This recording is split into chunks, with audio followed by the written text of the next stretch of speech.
Now pleasing sleep had sealed each mortal eye. Stretched in tents the Grecian leaders lie. The immortals slumbered on their thrones above, all but the wakeful eyes of Jove. To honor Thetis' son he bends his care, and plunge the Greeks in all the woes of war. Then bids an empty phantom rise to sight, and thus commands the vision of the night. Fly hence, deluding dream, and light as air, to Agamemnon's ample tent repair. Bid him in arms draw forth the embattled train, lead his Grecians to the dusky plain. Declare even now 'tis given him to destroy the lofty towers of wide extended Troy. For now no more the gods with fate contend. At Juno's suit the heavenly factions end. Destruction hangs o'er yon devoted wall, and nodding Ilion waits the impeding fall. Swift as the word, the vain illusion fled, descends and hovers over Atreid's head, clothed in the figure of the Pylian sage, renowned for wisdom and revered for age. Around his temple spreads the golden wing, and thus the flattering dream deceives the king. Canst thou with all a monarch's cares oppressed, Atreus' son, canst thou indulge thy rest?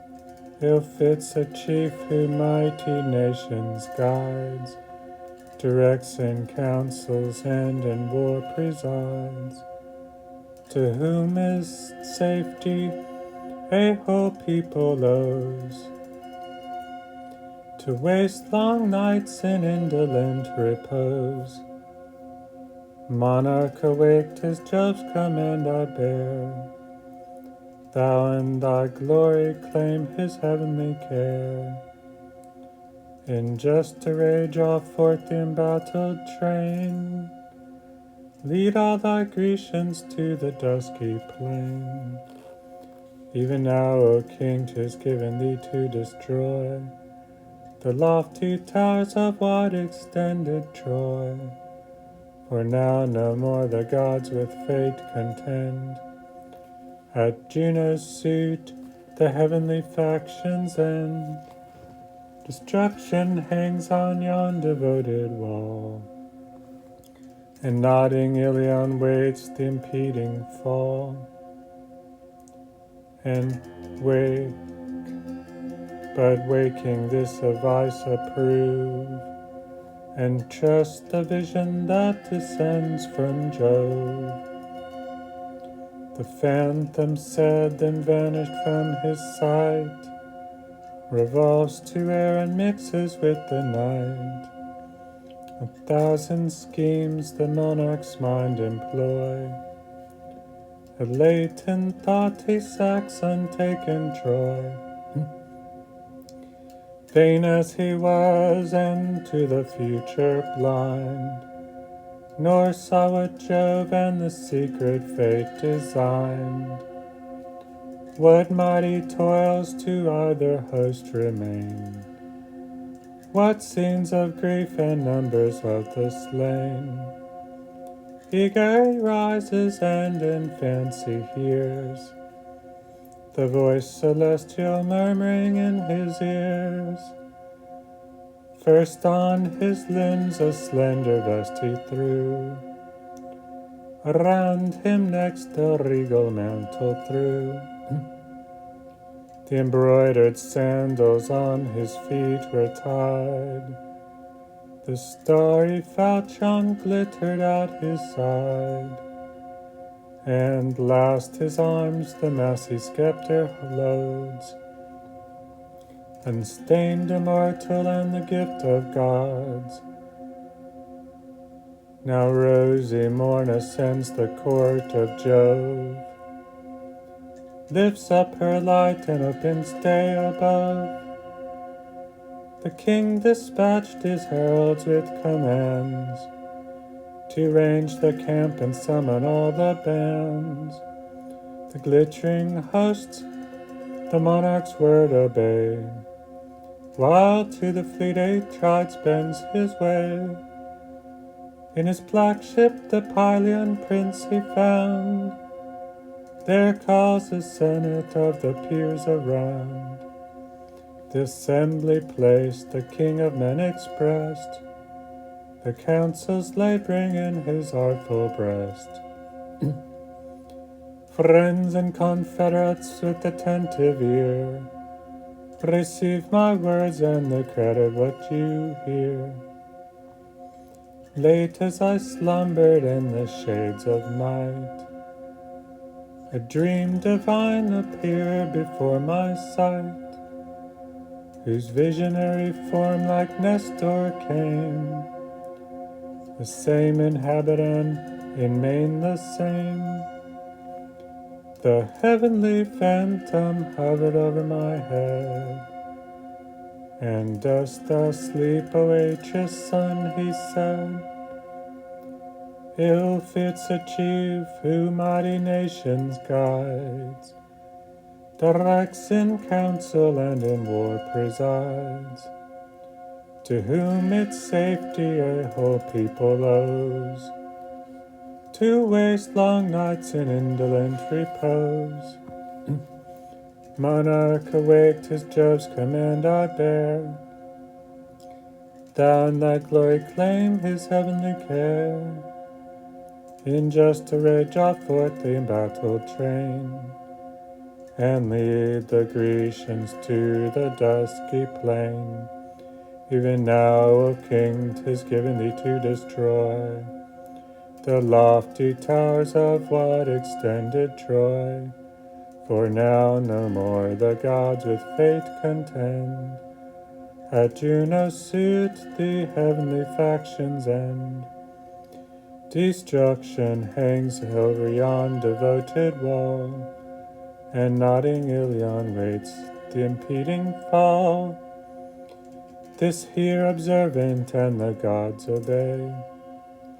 The vision spoke and passed the narrow way. Now valiant chiefs, since heaven itself alarms, unite and rouse the sons of Greece to arms. But first with caution try what yet they dare, worn with 9 years of unsuccessful war, to move the troops to measure back the main. Be mine and yours the providence to detain. He spoke and sat when Nestor rising said, Nestor whom Pylos' sandy realms obeyed, princes of Greece, your faithful ears incline, nor doubt the vision of the powers divine, sent by great Jove to him who rules the host.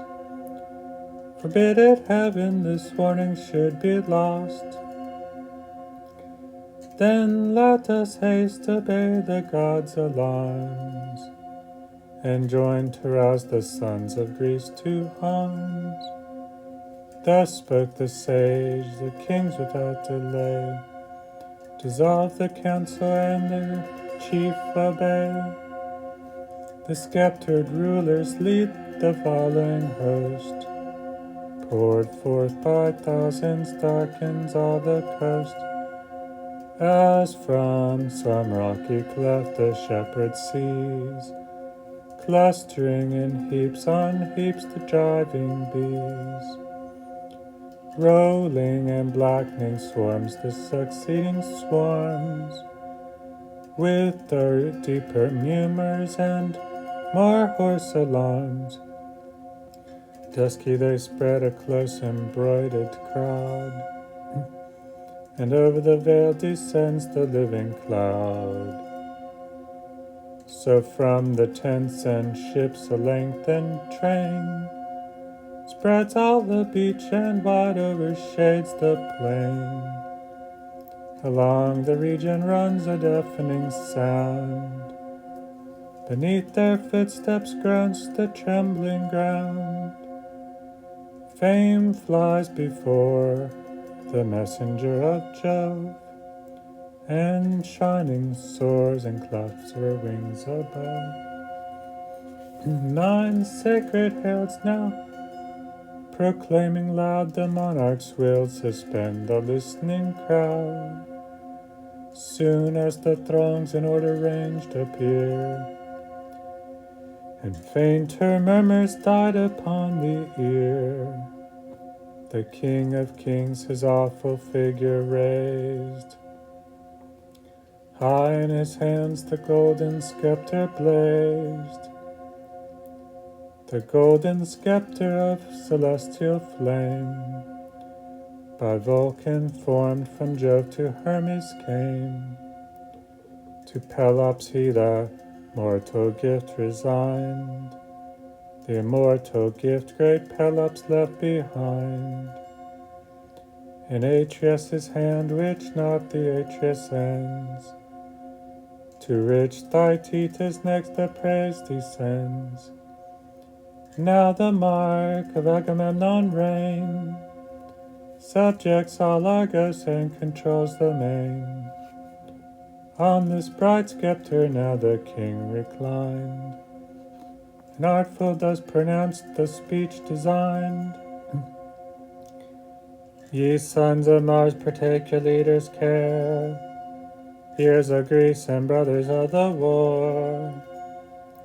Of partial Jove with justice I complain, and heavenly oracles believed in vain.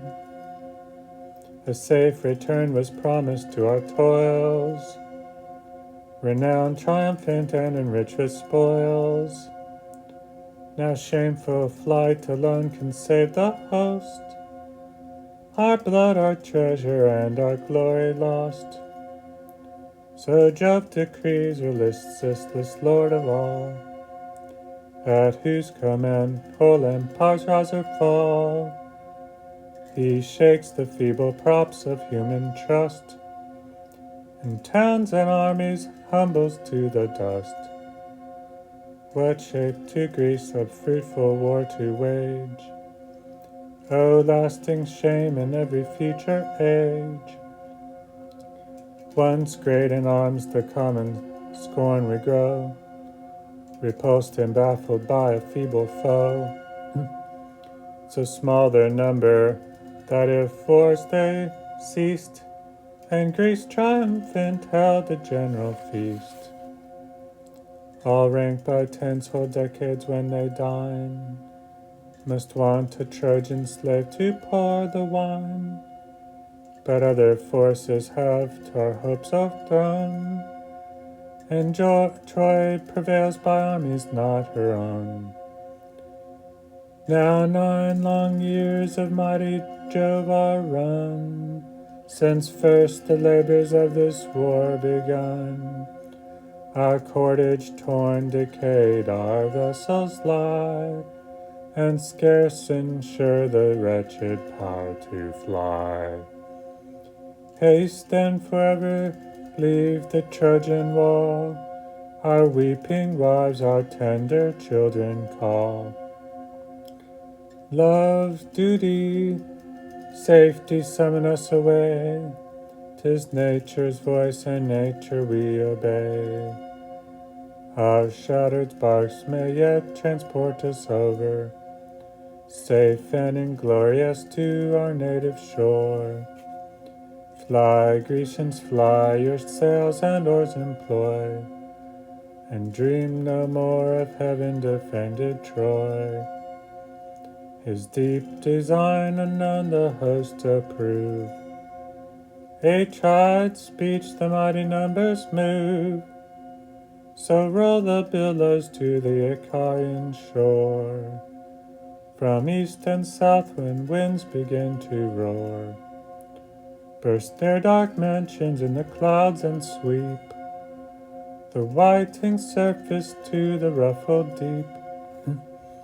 And as on corn when western gusts descend, before the blast the lofty harvest bend, thus over the field the moving host appears, with nodding plumes and groves of waving spears. The gathering murmur spreads, the trampling feet beat the loose sands and thicken to the fleet. With long resounding cries they urge the train to fit the ships and launch into the main. They toil, they sweat, the clouds of dust arise. The doubling clamors echo to the skies. Even then the Greeks had left the hostile plain, and fate decreed the fall of Troy in vain. But Jove's imperial queen their flight surveyed, and sighing thus bespoke the blue-eyed maid. Shall then the Grecians fly or die disgrace, and leave unpunished this perfidious race? Shall Troy, shall Priam and the adulterous spouse in peace enjoy the fruits of broken vows, and bravest chiefs in Helen's quarrel slain lie revenged on yon detested plain? No, let my Greeks, unmoved by vain alarms, once more fulgent shine in brazen arms. Haste, goddess, haste, the flying host detain, nor let one sail be hoisted on the main. Pallas obeys, and from Olympus's height swift to the ships precipitates her flight. Ulysses first in public care she found, for prudent counsel like the gods renowned. Oppressed with the generous grief the hero stood, nor drew his stable vessels to the flood. And is it thus divine Laertes' son? Thus fly the Greeks the martial maid begun, thus to their country bear their own disgrace, and fame eternal leave to Priam's race. Shall beauteous Helen still remain unfreed, still unrevenged 8,000 heroes bleed? Haste, generous Ithacus, prevent the shame. Recall your armies and your chiefs reclaim. Your own resistance eloquence employ, and to the immortals trust the fall of Troy. The voice divine confessed the warlike maid, Ulysses heard nor uninspired obeyed. Then meeting first Atrides from his hand, received the imperial scepter of command. Thus graced attention and respect to gain, he runs his flies through all the Grecian train. Each prince of name or chief in arms approved, he fought with praise or with persuasion moved. Warriors like you with strength and wisdom blessed, by brave examples should confirm the rest. The monarch's will not reveal it peers. He tries our courage but resents our fears. The unwary Greeks his fury may provoke, not thus the king in secret council spoke. Jove loves our chief, from Jove his honor springs. Beware, for dreadful is the wrath of kings. But if a clamorous foul Polybian rose, him with reproof he checked or tamed with blows. Be still, thou slave, and to thy betters yield, unknown alike in councils and the field. Ye gods, what dastards would our hosts command, swept to the war and lumber of the land. Be silent, wretch, and think not here aloud that worst of tyrants and his son's piercing crowd. To one sole monarch Jove commits the sway. His are the laws, and him let all obey. With words like these, the troops Ulysses ruled. The loudest silence and the fiercest hold. Back to the assembly rolled the thronging train. Desert the ships and pour upon the plain.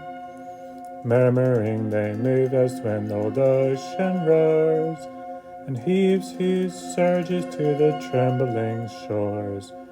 The groaning banks that burst with bellowing sound, the rocks re-murmur and the deeps rebound. At length the tumult sinks, the noiseless cease, and a still silence lulls the camp to peace. Thersites only clamored in the throng, loquacious, loud, and turbulent of tongue, awed by no shame and by no respect controlled, in scandal busy and reproaches bold, with witty malice studious to defame, scorn all his joy and laughter all his aim. But chief he gloried with licentious style, to lash the great and monarchs to revile. His figure such as might his soul proclaim. One eye was blinking and one leg was lame. His mountain shoulders half his breast are spread, thin hairs bestrewed his long misshapen head. Spleen to mankind his envious heart possessed, and much is hated all, but most the best. Ulysses or Achilles still his theme, but royal scandal his delight supreme. Long had he lived the scorn of every Greek, vexed when he spoke, yet still they heard him speak. Sharp was his voice, which in the shrillest tone, thus with injurious taunts attacked the throne, amidst the glories of so bright a reign. What moves great Trades to complain? 'Tis thine, whatever the warrior's breast inflames. The golden spoil thine with lovely dames. With all the wealth our wars and blood bestow,